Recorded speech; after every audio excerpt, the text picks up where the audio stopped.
Pues muy buenas tardes. Vamos a dar comienzo a la mesa 5.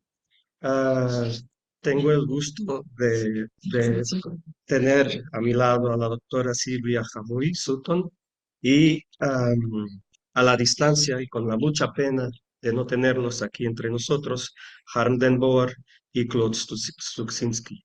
Vamos a tener estas tres charlas. Lamentablemente la doctora Alicia Gochman no puede estar con nosotros.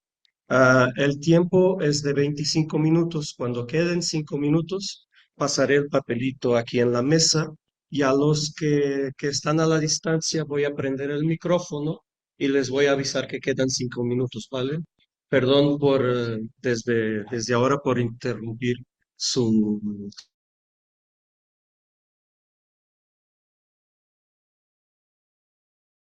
Nos va a hablar de el miedo como detonador de la locura en Mariana de la Cueva, hermana de Luis de Carvajal el Mozo. Muchas gracias.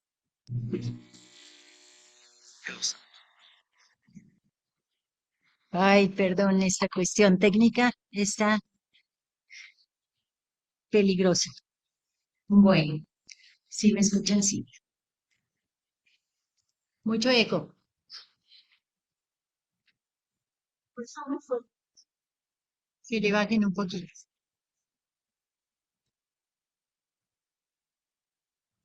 Bueno, ya, perfecto. Ok, pues desde otra perspectiva voy a abordar eh, más elementos sobre la familia Carvajal. Pues es algo que da para mucho análisis y bueno, por supuesto, mi propósito es mirar desde las mujeres y en este sentido, pues indagué acerca de Mariana de la Cueva, que pues es hermana de Luis de Carvajal y que realmente eh, pues es una eh, trayectoria de vida que resulta muy trágica. Entonces, bueno, les voy a leer la ponencia. ¿Puede bajar el volumen por allá atrás? Sí.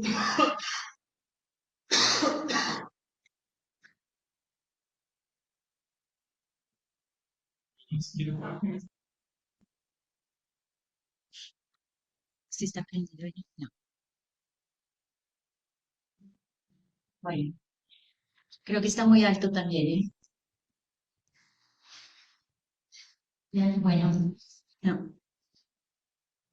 Bueno, ya. Ahora sí. Bueno, muy bien. Esta ponencia se titula El miedo como detonador de la locura en Mariana de la Cueva, hermana de Luis de Carvajal, el Mozo. Empiezo con un epígrafe que dice: el miedo es más temible cuando es difuso, disperso, poco claro. Lo firma Sigmund Bauman. Y empiezo. Angustia, miedo, soledad, desesperación o espanto son condiciones que reflejan a un ser vulnerable que ha atravesado por un proceso de rupturas y desgracias a lo largo de su existencia. Hablar de miedo implica impotencia, un profundo sentimiento de debilidad corporal y mental que se apodera del individuo, ya sea por instantes o por tiempos prolongados. Es el desasosiego que provoca oscuras premoniciones, noches sin dormir, alucinaciones frente a una amenaza terrible y muchas veces indefinida. El miedo, como menciona Haidar Matalobos, es una emoción intensa que indica que el significado que el sujeto atribuye a la situación en la que se encuentra es de peligro. La percibe y comprende como una amenaza vital. Es evidente que siempre está en relación con algo o alguien, es decir, el yo toma en cuenta el plano social o contextual para crear lo impensable y reaccionar ante ello. Así, se presentan varias perspectivas que fluctúan entre el mundo interno y el externo, es decir, desde lo psicológico individual por un lado y desde la mirada social por el otro. El objetivo de este trabajo es mostrar cómo, en el contexto novohispano del siglo XVI-XVII, el miedo penetró en la cosmovisión de Mariana de la Cueva, que no supo sobrellevar la dualidad entre la ley de Moisés, que profesó desde la infancia, y la ley impuesta de Cristo. La escisión la hundió en sentimientos de ansiedad y confusión, lo que la llevó a momentos de locura y desorden. Por otro lado, desde la mentalidad novohispana, la paradoja se establece más allá de la víctima en el absurdo de los jueces, que por estar, según ellos, incapacitada mentalmente, prolongaron su sufrimiento varios años hasta sanarse para finalmente condenarla a la hoguera. Es decir, obedeciendo al sistema, ya estaba estipulado que ella debía morir, pero esperaron a que se cumplieran sus condiciones para entonces implementar su fin. Como menciona de Toro, cito, los inquisidores, con demoníaca paciencia, esperaron a que la pobre loca recobrara la razón para proceder por segunda vez, cierro cita, y luego encaminarla al fuego. En este sentido, la locura de Mariana representaba un inconveniente para ejercer su poder. Así, nos podemos preguntar, ¿los locos son producto de la sociedad? ¿Cómo los faltos de juicio atentan contra las estructuras de poder? ¿La locura es una enfermedad o es un atentado a la moral religiosa? En el contexto novohispano del siglo XVI y XVII, se implementaron los mismos parámetros institucionales e ideológicos que se practicaban en España, por lo que los prejuicios y valores se arrastraron desde el viejo mundo al nuevo contexto, pero adecuándose a las condiciones necesarias. En este sentido, la exclusión de los judío-conversos estaba normalizada en la población. Sostenida por las leyes y las autoridades, la consigna oficial promovida en los edictos de fe implicaba la identificación, delación, persecución, enjuiciamiento y muerte de los herejes, es decir, de los que infringieran la ley de Cristo.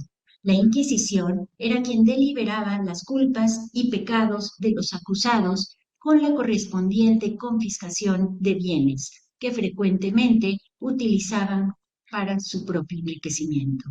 Esta mentalidad permeó en toda la sociedad sin importar las castas u oficios. Los grupos o individuos transgresores que no se ajustaban a las reglas impuestas conocían su rebeldía e intentaban continuar con sus costumbres en secreto. Bauman denomina esto el silenciamiento silencioso, planteado como una noción que, y cito, es estructural, forma parte de nuestra vida cotidiana, no tiene límites y está, por tanto, grabado en nosotros. No hace ruido y, por tanto, pasa inadvertido y es dinámico en el sentido de que se difunde por nuestra sociedad y abarca cada vez más parte de ella. El carácter estructural del silenciamiento exime a los representantes de Estado de toda responsabilidad por él mismo.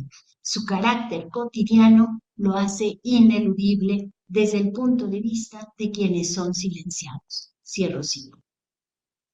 Es decir, la exclusión del rebelde se sobreentendía para toda la sociedad sin cuestionamientos, ya que estaba presente, consciente o inconscientemente, en los valores y conceptos sociales. En este sentido, el bien mayoritario podía resultar el mal del otro. Fue el caso de los criptojudíos que llegaron a las costas de Veracruz y Tampico para buscar nuevas tierras donde pudieran ejercer sus creencias con libertad sin perder su herencia hispánica. Así, a finales del siglo XV, invitados por Luis de Carvajal, el Viejo, la familia de Mariana de la Cueva se trasladó a la Nueva España. Es pertinente mencionar que además de judaizante, Mariana fue juzgada por la falta de juicio, es decir, cargada con la consigna de ser mujer, hereje y loca. Pero ¿cómo se entendía la locura en la Nueva España del siglo XVI? Sacristán menciona que, y cito, las autoridades la definieron desde la religión y desde la naturaleza, a partir de su propia interpretación de los conceptos religiosos y de su conocimiento de los humores del cuerpo. La locura, además de un hecho cultural, era una enfermedad. Cierro cita. Es decir, ya sea por los desvaríos del sujeto o por determinación de las autoridades, se decretaba, según el apego al cristianismo, esta enfermedad. Bajo esta forma de entendimiento, la locura atentaba directamente contra el sistema, pues prevalecía la religión sobre los mismos médicos que la diagnosticaban. Así, tanto lo cultural como la medicina derivaban generalmente en cuestiones del demonio. Ahora bien, tengo un subtítulo: Mariana de Carvajal es víctima del sistema o desequilibrio individual. Mariana era hija de Francisco Rodríguez de Matos y Francisca Núñez Carvajal. Mariana tuvo una infancia rodeada de sus padres y hermanos. Nació en Castilla, en Benavente, pero pronto se desplazaron a finales del siglo XV a Pánuco, en el Nuevo Mundo, donde vivían en la pobreza extrema. Inmersa en una familia de creyentes, fue educada en la fe mosaica por su hermana Isabel, que la inició en la lectura de salmos y oraciones. Su proceso revela cómo, a los 5 años, Mariana recordaba cuando caminaban en procesión rumbo a la casa de Catalina de León, una correligionaria piadosa, para celebrar la Pascua. El fanatismo de su madre se lo transmitió a sus hijas, realizando ayunos y rituales de las festividades judías. Al casarse sus hermanas, Catalina y Leonor, toda la familia se desplazó a la Ciudad de México, donde mejoró su nivel de vida. Al crecer Mariana, mientras asistía al colegio de niñas, le rondaban la idea de convertirse en monja, como su hermano Gaspar, que fue destinado a ser fraile como estrategia de encubrimiento. Es interesante detenernos en el sincretismo que empezaba a permear en la realidad de Mariana y de su familia, es decir, la confusión de encubrir su fe mosaica dentro de los parámetros cristianos. Así, ayunaban todos los domingos, pero como penitencia para expiar sus culpas y para alcanzar la bienaventuranza y la misericordia del Dios de Israel, no para honrar a Jesucristo. Cocinaban los viernes para evitar trabajar en Shabbat, además de asearse y vestir ropa limpia ese día. No comían tocino, ni cebo, ni sangre, ni aves ahogadas, por estar así prohibido en la ley de Moisés. Confesaban solo lo que querían escuchar, solo lo que quería escuchar el confesor. Rezaban oraciones con el rosario, pero en alabanza a Jehová. Sustituían el panásimo por las tortillas en la Pascua, que era Pesach, y respetaban el día grande o Yom Kippur sin alimento alguno. Mariana expresaba que lo realizaba, y cito, diciendo ciertas oraciones que el licenciado Manuel de Morales había dado a Luis de Carvajal y Baltasar Rodríguez, hermanos de la declarante. Cuando se sentía cansada por la noche, la declarante solía acostarse por un rato en su cama y luego se levantaba de nuevo y continuaba sus oraciones y ejercicios durante todo el día hasta la hora del desayuno. Cierro cita. La exaltación religiosa, acompañada de la prohibición compartida, le mostraban a la joven un deber ser que se tambaleaba fuera de su núcleo familiar en una doble acepción. En este sentido, hacia dentro del grupo se normalizaba la clandestinidad en una especie de complicidad entre todos los correligionarios. Hacia afuera, debía tener consciente su fingimiento y representar su devoción cristiana. Mariana, sin embargo, mostró desde niña rasgos de descuido relacionados a su judaísmo, pues hacía alusiones imprudentes de su fe frente a los cristianos. O, cito, destruía las imágenes sagradas con las que la familia pretendía disimular sus creencias ante el vecindario, circunstancias que, como sabemos, dieron lugar a que otros correligionarios evitaran su compañía. Cierro cita. Su falta de cuidado y cordura empezaba a aflorar de manera intermitente. La realidad pasaba a ser un todo confuso y amenazante, sin límites claros. Al pasar de los años, la familia se desplazó a Taxco, manteniendo las prácticas mosaicas. En 1589 regresaron a la Ciudad de México, donde se intentó buscar un pretendiente para Mariana. Un pariente lejano, primo hermano de su madre, cuyo nombre era Jorge de León, parecía el hombre indicado. Sin embargo, su cuñado Jorge Almeida se opuso al enlace por no considerarlo buen judío. Aunque Almeida estaba casado con Leonor, hermana de Mariana, no vio objeción de también contraer nupcias con Mariana. Mientras tanto, el hermano de Jorge, llamado Héctor de Fonseca, casado con Cristiana Vieja y con 3 hijos, propuso desposarse también con Mariana para hacer trascender su judaísmo. Entre pleitos familiares y políticos, Almeida tuvo que huir debido a las persecuciones inquisitoriales y Héctor logró contraer matrimonio con Mariana. No obstante, nunca se consumó el matrimonio por presiones de su hermano. Incluso se dijo que éste lo había desafiado a un duelo. Hay noticias de que Héctor también se había enlazado con la hermana mayor, Isabel, que había enviudado años atrás. Este devaneo familiar, en el que el destino de Mariana estaba en manos de decisiones caprichosas, también afectó su salud mental, pues empezó a desvariar de manera más notable.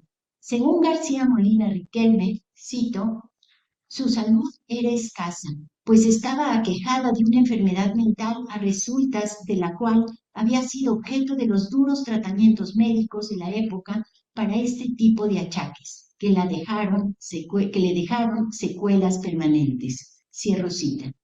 Tiempo después, justo antes del ayuno del día grande, arrestaron a su madre y hermanos y los llevaron ante el tribunal de la Inquisición. Sin embargo, fueron liberados y advertidos para seguir la ley de nuestro Señor Jesucristo. Asimismo, en esta misma época, Mariana fue procesada por primera vez a los 16 años.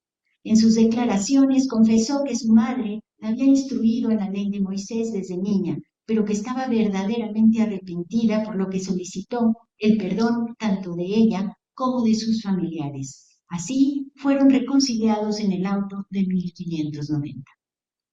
Es pertinente resaltar que aunque conocían el peligro de muerte en caso de reincidir en la herejía, según Adler, cito, fueron muy imprudentes en este aspecto, ya que no se protegieron de una mujer india que tenían en la casa y ante quien cantaban sus cánticos sin pensar que ella podría acusarlos. Cierro cita.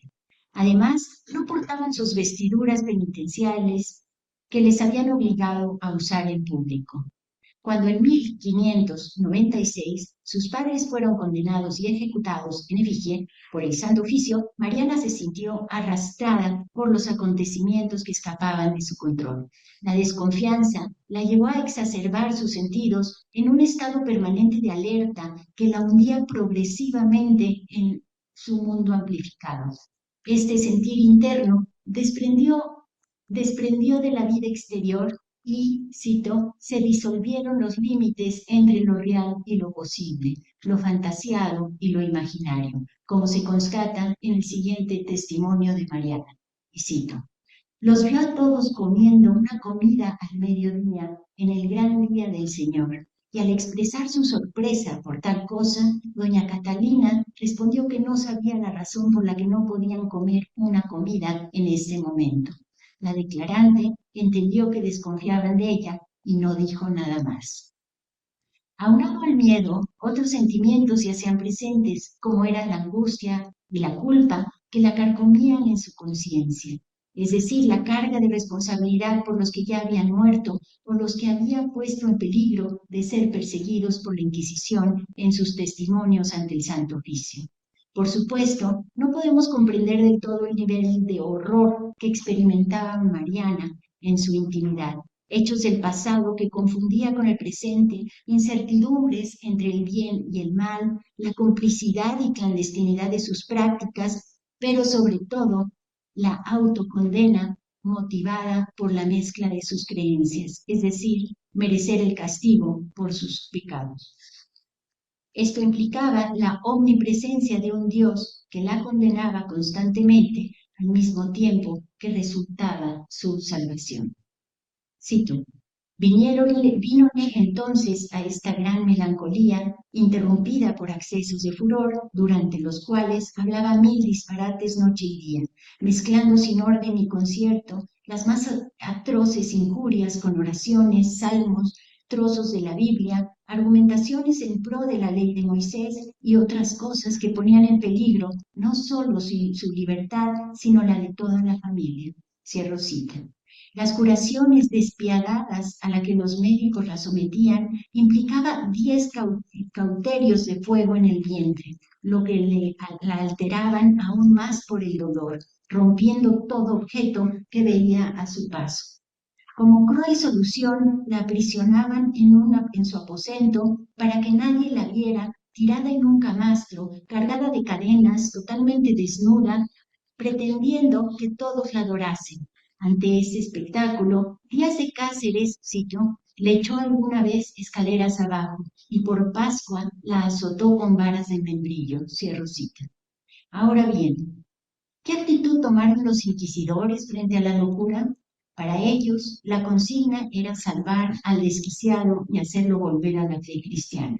Es decir, había que recuperarlo e impedir que se aleje definitivamente, como menciona San Cristán, cito, los inquisidores y comisarios en el papel de autoridades de justicia lo indiferencian porque el pecado loco, una vez reconocido, nada tiene que ver con sus funciones de jueces en el tribunal. El insensato inicia así su viaje de retorno al seno familiar donde está su lugar. Cierro cita. Es decir, los inquisidores no la podían juzgar, por lo que nos preguntamos, ¿dónde está la caridad cristiana cuando sabían que era relapsa, es decir, cuando de cualquier manera estaba condenada a la hoguera? En este sentido, el sistema creaba sus propias víctimas para justificar lo arbitrario de sus normas. Para hacerla volver en razón, Mariana vivió durante 3 años en casa de doña María de Peralta, la madre de uno de los familiares de la Inquisición. Durante el primer año, según narra Adler, se agudizó su enfermedad. Se trataba de una gran melancolía y pérdida de la razón. Se sentía desconcertada entre la ley mosaica y la de Cristo, por lo que atravesó por incertidumbres y agonías insondables. Las amenazas y advertencias hicieron que Mariana se sintiera perseguida incluso por su misma familia. El miedo se transformó en una vivencia permanente, multiplicándose constantemente hasta el desequilibrio emocional.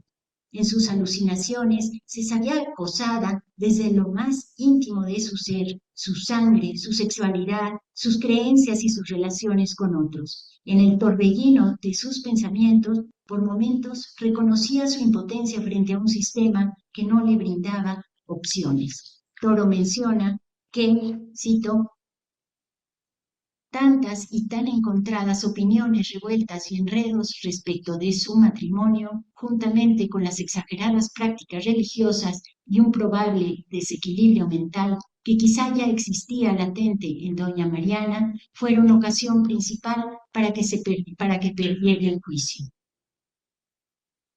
Sin embargo, en 1599, la compañía de doña Mariana de Peralta le hizo convencerse de la ley de Cristo. Recordemos que, cito, la locura por su propia naturaleza cuestionaba el orden establecido, como enfermedad, el orden fisiológico del cuerpo, como trastorno mental, la razón y como desviación cultural, la religión.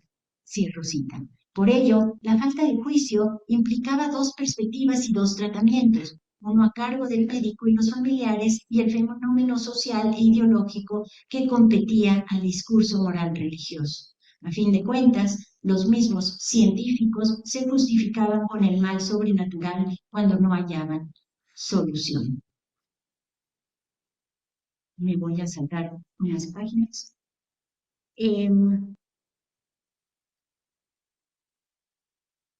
Los inquisidores tenían la necesidad de considerarla curada cuando ella expresaba que su conversión a la Iglesia Católica era sincera, ya que así se justificaba su accionar y así la podían condenar. Es decir, cuando estaba en casa de doña María de Peralta, fue poco a poco convenciéndose de la ley de Cristo y ya cuando estaba curada, justamente ella misma quiso confirmar su creencia y su fe en Cristo, que se presentó ante los inquisidores justamente para ser probada. Esta fue, por supuesto, la detonación de una serie de investigaciones que devinieron, por supuesto, en la tortura primero y después en la vida. Es decir, después de dar testimonio de su fe, la enviaron a su prisión advirtiéndole que guardara silencio sin comunicarse con nadie y que mantuviera estricta la confidencialidad de todo lo que había oído, dicho y visto. Así, la cárcel ya no solo era un espacio físico territorial, sino los límites de sus pensamientos y silencios. Se sabe que en una recaída de locura, delante de varios católicos, con gran escándalo de los presentes, cogió las imágenes de santos que en su celda había y los arrojó a la calle por las ventanas, destrozándolos. Cierro cita. El 16 de julio de 1600, Mariana fue llevada en la sesión de la mañana al tribunal en donde el inquisidor Peralta le preguntó sobre las varias acusaciones que había proferido en contra de sus allegados, que era una larga lista. Mariana, sin embargo, solo recordaba haber mencionado a Antonio Díaz de Cáceres. Así, Mariana mostró un sentido arrepentimiento, una desconfianza permanecía, sin embargo, entre los jueces, porque sabían que ella era relapsa y había reconocido que practicaba la ley mosaica. Incluso, como menciona García Molina Riquelme, reveló que al efectuar la juración en su primera causa había mentido, pues en ningún momento tuvo voluntad de apartarse de la ley de Moisés. Así, aunque penitente, no se libraba de la hoguera. El fallo del fiscal promulgaba que sea llevada por las calles públicas de esta ciudad, caballera, en una bestia de albarda, y con voz de pregonero que manifieste su delito, sea llevada al tianguis de San Hipólito, y en la parte y lugar que para esto está señalado, se le dé garrote hasta que muera naturalmente, y luego que sea quemada en vivas llamas de fuego hasta que se convierta en ceniza y de ella no haya ni quede memoria. Cierro cita. Mariana muere a los 29 años en el auto de fe de 1601 con la contrición de ser culpable. Así confesó sus pecados y arrepentimientos, agradeciendo a Dios, nuestro Señor, por su misericordia, reconociendo sus errores. Toro la describe confesando la Santa Fe católica con tanto sentimiento y lágrimas que enternecía a los que la oían, diciendo 1000 requiebros a la cruz que llevaba entre sus manos, besándola y abrazándola con tan dulces palabras que ponía silencio a los religiosos que iban con ella. Cierro cita. A manera de conclusión, observamos que por un lado la normalización del miedo permeaba en la sociedad mayoritaria, pues era parte fundamental del sistema. Es decir, de manera estructural, tanto las leyes como el mismo aparato de control funcionaban para sustentar las instituciones. Promover la delación bajo amenaza era una de las estrategias, por lo que la vigilancia al prójimo motivó la desconfianza. Así los mismos habitantes estaban convencidos de un deber ser injusto y desigual que gracias al temor que imponía el Santo Oficio se acataba sin grandes cuestionamientos. Tanto la manera de entender la realidad, letos, como de ejercerla desde el poder estaba consabido por toda la población. Y por otro lado, el miedo individual de Mariana de la Cueva fue producto de la censura y la confusión. La imposición del cristianismo implicó que se hundiera en el sinsentido, no supo cómo manejar la decisión y por ello perdió la noción de la realidad. Es decir, la clandestinidad fomentada por su familia en torno a las creencias y prácticas mosaicas marcó la perplejidad de su identidad. Además, como mujer, Mariana fue víctima del sistema patriarcal en el que los destinos se regían por las decisiones de los hombres, ya que no pudo realizar el ideal del matrimonio por arbitrariedades familiares. Su locura, por tanto, estuvo atravesada por la imposibilidad de desempeñar el rol social que debía representar. Muchas gracias.